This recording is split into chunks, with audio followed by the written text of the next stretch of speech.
Bonjour les psychopathes associés. Bonjour Jimmy.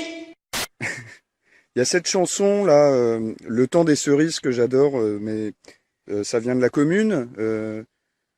C'est quoi exactement la commune? C'est quoi cette histoire? Alors voilà, on est en France, il est 1840 et quelques. Alors avant, la France, c'était Des forêts giboyeuses, des champs, des insectes. Et aujourd'hui c'est... Oh, des usines, Et les villes. elles grossissent, des cheminées, de la vapeur. Un train. C'est la révolution industrielle. Et pour faire marcher tout ça, il y a Les ouvriers. Alors ils travaillent dur, ils sont pauvres. Dégueu. Ils ont faim. Ils sont... Misérables. Voilà. Et là c'est qui? Les bourgeois. Oh, ils vont dans les clubs. Les filles portent des grandes robes, elles roulent dans des calèches. Et ce sont eux, les bourgeois. Qui font travailler les ouvriers dans leurs usines. Alors le peuple des travailleurs, il est fatigué. Mais surtout, il est énervé. Parce qu'il a fait la révolution. En 1789. Mais il n'a pas obtenu la République. Il a eu un empereur. Napoléon. Puis le retour des rois. La restauration. Alors le peuple, il a refait une révolution. En 1830. Mais il s'est fait tirer dessus. Et il a encore eu un roi. Louis-Philippe d'Orléans. Et là, ça y est, le peuple se Il révolte. est 1848. Louis-Philippe d'Orléans s'en va. C'est la révolution. Ouais. Mais qu'est-ce que c'est que ça? Des canons. Et lui, c'est qui? Mais c'est le général Cavaignac. Un ami des bourgeois. Mais qu'est-ce qu'il fait? Il tire sur la foule. Et il massacre tout le monde. La bourgeoisie a pris le pouvoir. Elle crée une nouvelle république. Pour les bourgeois. Et par les bourgeois. Et c'est qui le président? Napoléon. Pas Bonaparte, l'autre. Son neveu. Mais qu'est-ce qu'il fait, Napoléon? Un coup d'État. Il veut le pouvoir pour lui tout seul. Il se fait sacrer empereur. Napoléon. 3. C'est le début du Second Empire. Les travailleurs ne sont pas contents.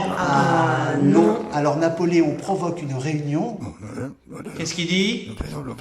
Qu'est-ce qu'on pourrait bien faire pour que le peuple oublie qu'il est pas content?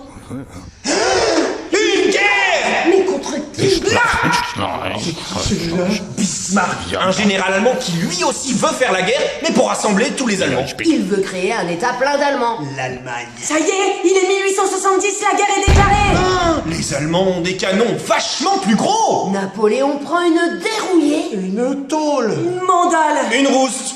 Il est capturé avec toute son armée. C'est la fin de l'Empire. Tandis qu'à Paris, ça y est, le peuple proclame enfin une nouvelle république. Démocratique. Et social.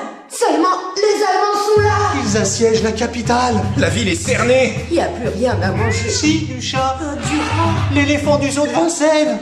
Mais là, qu'est-ce qui se passe à Versailles? C'est qui? C'est les bourgeois. Ja, ich Mais- Ja, Il parle avec Ja. les Allemands. Ja. Pourquoi? D'accord. Ben parce que comme les Allemands, ils ont peur de cette nouvelle république démocratique et sociale. Ils préfèrent l'ordre moral. Mais qu'est-ce qu'ils font? Il signe la capitulation. Collabore. Les Parisiens ne sont pas d'accord. Non, il est 1871, le peuple décide de continuer la lutte. Contre les Allemands. Pour la République sociale, c'est la Commune de Paris. Très bien. Oui. Oui. Très bien. C'est qui ceux-là là-bas? Tout ça. Des bourgeois. Encore? Ils arrivent avec l'armée. Ils entrent dans Paris. Ils tirent. Belleville. Montmartre. C'est un massacre. La bourgeoisie a donc rétabli l'ordre moral. C'est le début de la Troisième République. Pour la bourgeoisie. Par la bourgeoisie. Qui construit pour marquer sa victoire? Un gros gâteau bavarois. Non, c'est une église. Le Sacré-Cœur. Oui, un sacré coup dans le cœur. Pour les Parisiens. Et les Français. Tous les Français. Ouais. Merci, j'ai tout compris. Vous êtes vraiment des psychopathes. Merci Jimmy. Au revoir.